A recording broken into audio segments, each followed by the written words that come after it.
G'day guys, today's video is sponsored by PUBG Mobile, and it's a wonderful opportunity for me to showcase to you the tactics and game mechanics of ignition mode and just some of the wonderful tips and tricks that go along with it. This, for me and my money, is the best mode that PUBG Mobile has so far offered within the game. And we're going to be having a huge ignition mode event. You can see that on July 23rd, 5 p.m. PST to 8 p.m. PST, and yours truly is going to be involved. Anyway, let's kick on. On many, many fronts. There is loot everywhere. There are multiple new vehicles. There's multiple new weapons. It incorporates ratings so you can rank while playing ignition mode. And there's just a whole bunch of new tactics and vehicles and everything. Let's start with the Gigafactory. The Gigafactories are these big warehouse-like structures. You can see they are very heavily contested because if you win the Gigafactory, you can flick 3 switches. I'll show you where they are in just a second. And you can make yourself a Tesla.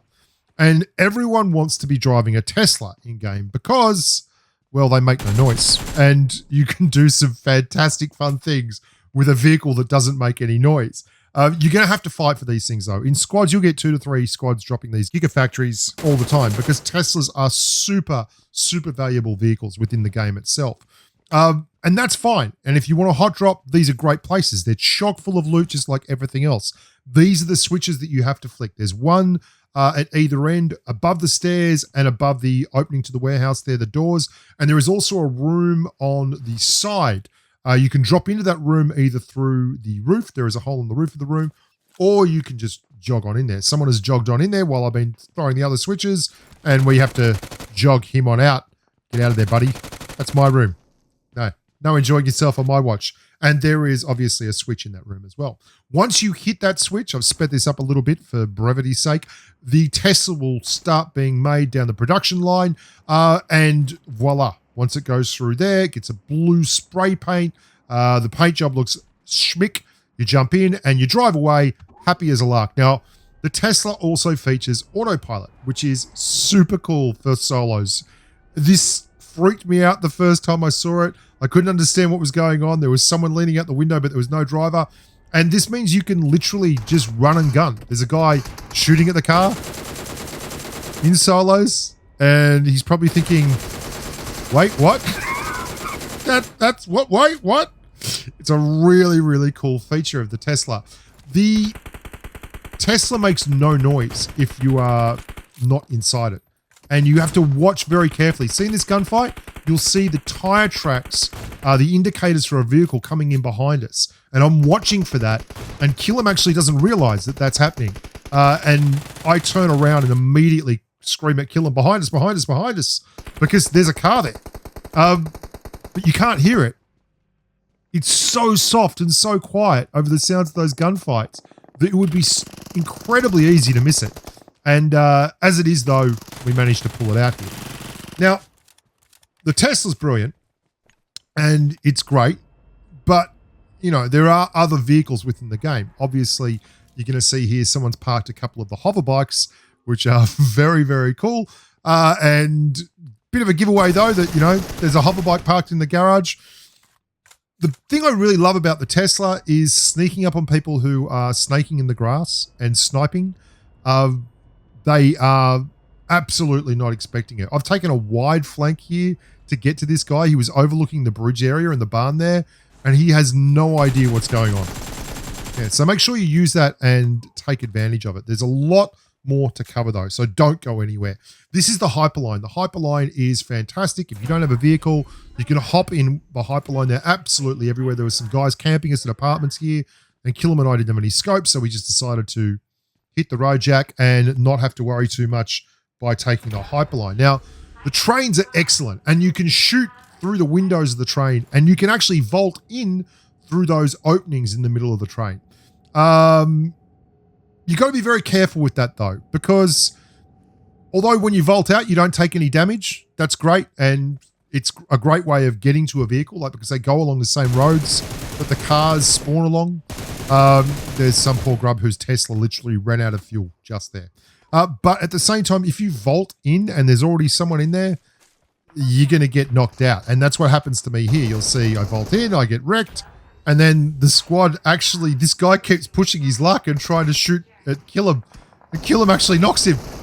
And we end up rolling off to the next station together, which is, you'd think that'd be great, but you turn up at the next station, there's just some random guy who is already at the station and he's not in my squad and he's not in this bloke's squad, and he just walks in and says, oh, 2 free kills. Thanks very much. I'll be on my way now.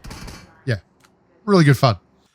These are excellent tactical areas. Late game, when the circle shuts right down, they stop running the hyperline because obviously there's nowhere for them to run. You don't want the hyperline running off into the blue.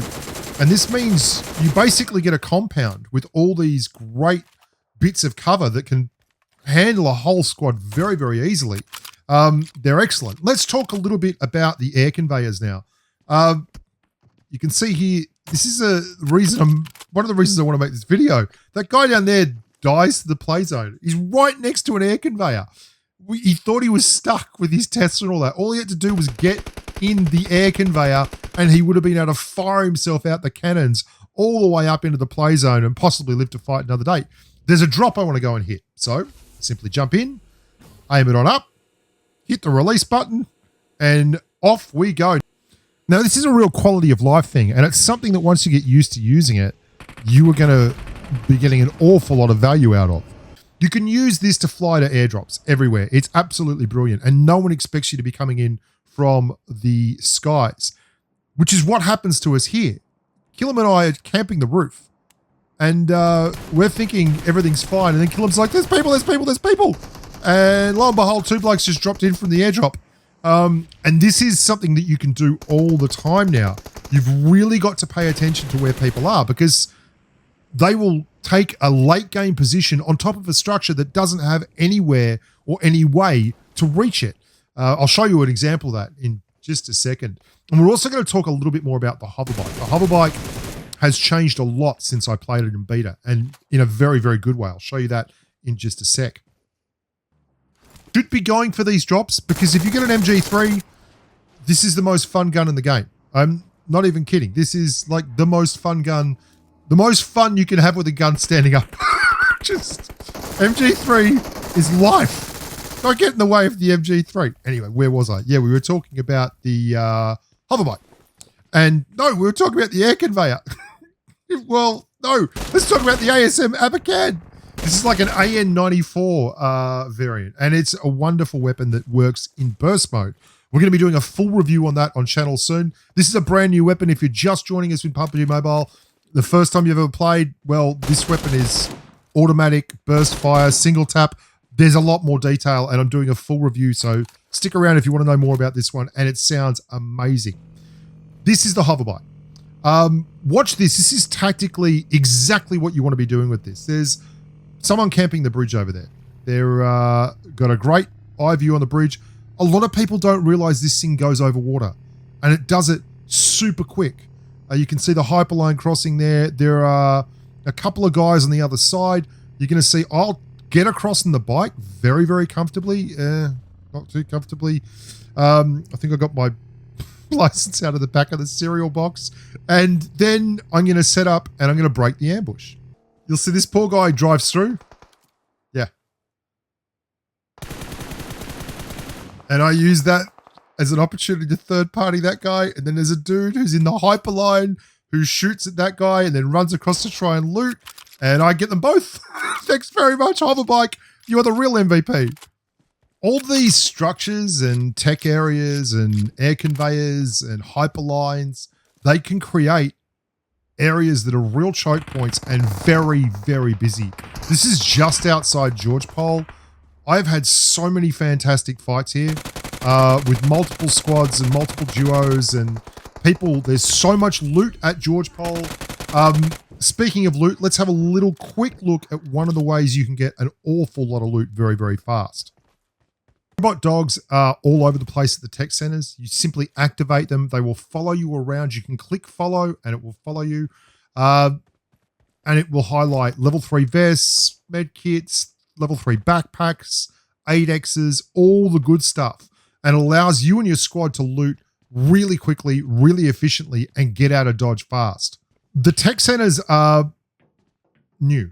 they're new structures, and there's a lot of stuff you can explore in them. There's holes in the ceiling, and you drop through, and they're all different. Like the amount of work the modeling department has put in, the art department has put in, and the engineers and the software devs and everything is crazy. Like they've done a fantastic job, and you've got to find new angles because there really are new angles available that people don't expect you to come at them from.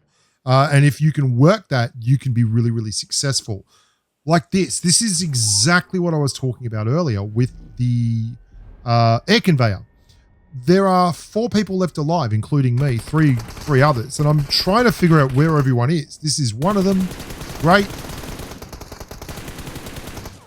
But the other 2, I know one's in the warehouse, but I can't find the other guy, and you can see he's on top of the warehouse across from me. I don't see him just yet. He could have I just see him jumping up there. I'm like, hey, hang on. That's someone on top of the, how do you get up there? And that's because he's used the air conveyor. Late game, getting on top of one of those warehouses and working your magic is a really, really good deal and will get you the win a lot of the time, unless you're jumping around and I happen to see you.